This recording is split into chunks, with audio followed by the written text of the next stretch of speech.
So as you'd expect, we've got theory modules for reference, counting the pentatonic scales by semitone, great diagrams by the way, and all the pentatonic scales played on the virtual MIDI piano keyboard, and so on.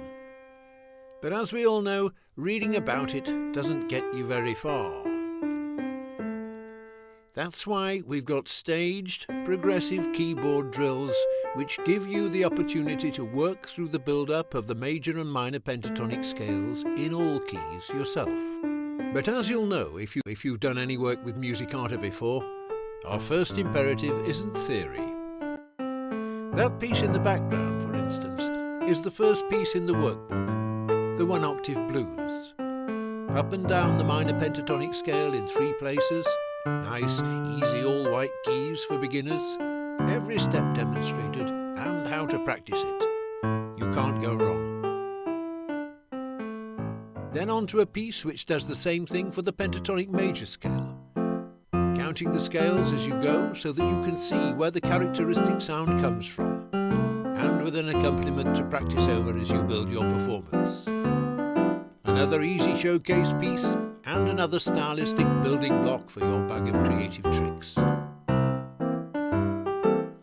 Now the basic 5 tones of the pentatonic scales often get embellished with a couple of characteristic additional semitones, which you're going to want to know about to flesh out your melodies and improvisations and to hone your playing by ear skills. So that's what's up next.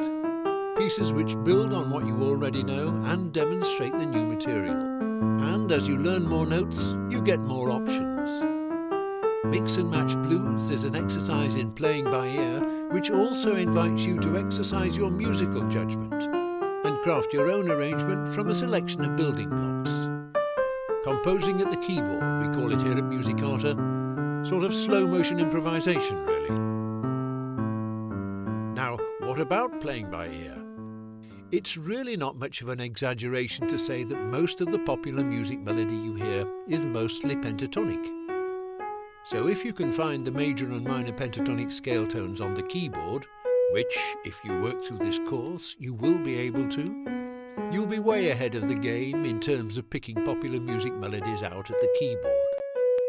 So what I've done is create a playing by ear module with extra clues and progressive exercises through increasingly so-called difficult keys, which will leave you essentially knowing what the keyboard sounds like. And whether you're working on other people's material or playing your own, isn't that just what you want to know? And on to improvisation.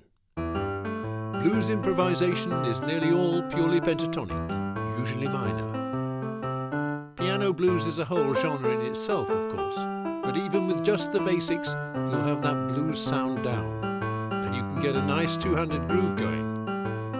12-bar pentatonic blues riffs get your mojo working, and what's music without mojo?